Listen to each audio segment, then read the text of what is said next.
Hello dear students, today we will talk about the systems. तो system क्या होता है, कितने टाइप्स के सिस्टम्स होते हैं, इन चीज़ों के बारे में हम इस लेक्चर या इन लेक्चर्स में स्टडी करेंगे।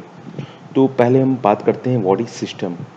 तो सिस्टम क्या होता है कि दैट इज़ आप एक पर्टिकुलर टास्क कंप्लीट करने के लिए जो आप डिफरेंट कंपोनेंट्स का कॉम्बिनेशन और इंट्रैक्शन करते हैं उसे ही हम क्या कहते हैं, सिस्टम कहते हैं। तो दैट इज़ आपको कोई एक टास्क कंप्लीट करना है तो उस टास्क को कंप्लीट करने के लिए क्या करना होगा, आपको कुछ कंपोनेंट्स की ज़रूरत पड़ेगी और उन कंपोनेंट्स को आपस में किसी तरह इंटरेक्ट करना पड़ेगा, किसी तरह उनको कंबाइन करना पड़ेगा so that you can complete your desired task.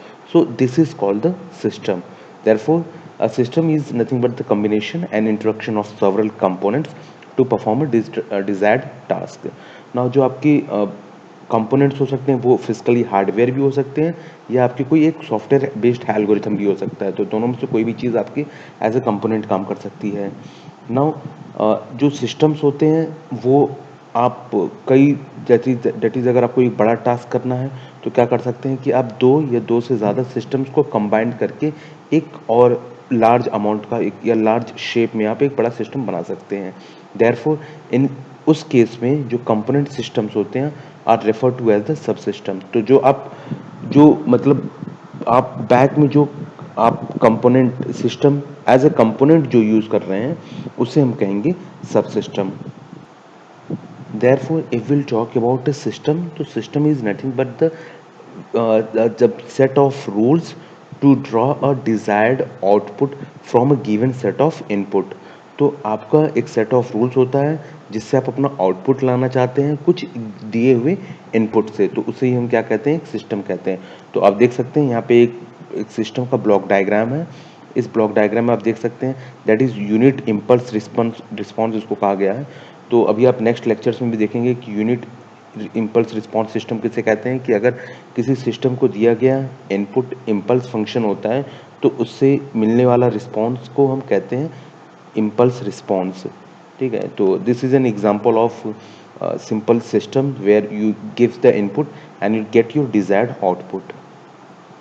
तो आप देख सकते हैं यहाँ पे हम जो कुछ वेरिएबल्स यूज़ किए हैं तो वहाँ पे X of T as an input होता है जिसे आप एक्साइटेशन भी कह सकते हैं। तो किसी चीज़ को एक्साइट करना मतलब इनपुट देना, तो दोनों चीज़ एक ही है। वाई ऑफ टी आपका क्या होता है, आउटपुट होता है या इसे रिस्पॉन्स भी कहते हैं। तो आउटपुट या रिस्पॉन्स करना दोनों चीज़ एक है। वहीं एच ऑफ टी जो होता है उसे हम कहते हैं इम्पल्स रिस्पॉन्स फंक्शन। ठीक है, तो अगर हम एक सिस्टम को सिंबॉलिकली रिप्रेजेंट करें तो हम कह सकते हैं कि that is X of T draws the Y of T. That is X of T देने से आपको क्या होता है, वाई ऑफ टी आपको एज एन आउटपुट रिसीव होता है। So this is an symbolical representation of a system. Now, if we'll talk about the system, so there are some classification of the system, that is some based upon the nature of input and the output systems in the time domain. The system can be classified into two categories, that is continuous time system and discrete time system। तो आप किस तरह का input दे रहे हैं और किस तरह का आपको आउटपुट मिल रहा है उसके बेसिस पे आप सिस्टम को क्लासिफाई कर सकते हैं। तो दो होता है, that is continuous time system होता है और आपका दूसरा होता है डिस्क्रीट टाइम सिस्टम। तो कंटिन्यूस टाइम सिस्टम उसे कहते हैं जिसमें आपका जो इनपुट होता है, जो आपका इनपुट सिग्नल है वो कंटिन्यूस टाइम होता है और जो आउटपुट भी होता है वो भी क्या होता है, आपका कंटिन्यूस टाइम होता है।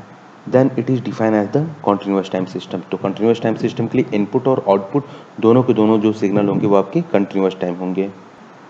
तो आप देख सकते हैं इस फिगर में that is X of T आपका क्या है, कंटिन्यूस टाइम इनपुट है, वेयर वाई ऑफ टी क्या है, आपका कंटिन्यूस टाइम आउटपुट है। Therefore input and output both are the continuous time, therefore this system is defined as the continuous time system. Now if will talk about the discrete time system, तो same उसी तरह continuous की तरह आपको होता है। अगर आपका इनपुट आपका डिस्क्रीट हो और आउटपुट भी आपका क्या हो, डिस्क्रीट टाइम हो, then system is defined as the discrete time system. तो अगर हम कंटिन्यूस टाइम और डिस्क्रीट टाइम की बात करते हैं तो छोटा सा अगर आप डिफरेंस देखना चाहें तो डिसकंटिन्यूस टाइम में आप टाइम टी यूज़ करते हैं, वहीं हम डिस्क्रीट टाइम में टी को रिप्लेस कर देते हैं स्मॉल एन से। So this is the small difference between the continuous time and discrete time system. तो continuous time discrete time system में सेम वही चीज़ आपको होनी, अगर इनपुट आउटपुट कंटिन्यूस टाइम है देन आपका सिस्टम कंटिन्यूस टाइम सिस्टम होगा, और इनपुट आउटपुट अगर आपका डिस्क्रीट टाइम है देन सिस्टम आपका डिस्क्रीट टाइम सिस्टम होगा।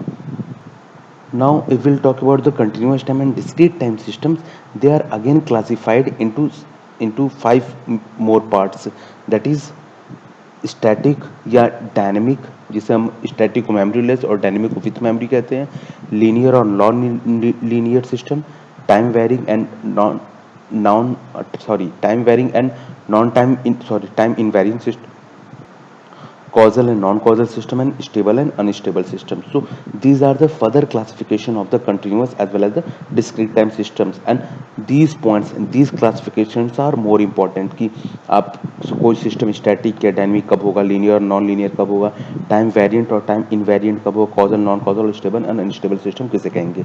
सो these topics will be covered in the next lectures. Till then, just revise about basic concepts of the system, that is continuous time and discrete time systems, and what is system actually is. Okay, thanks.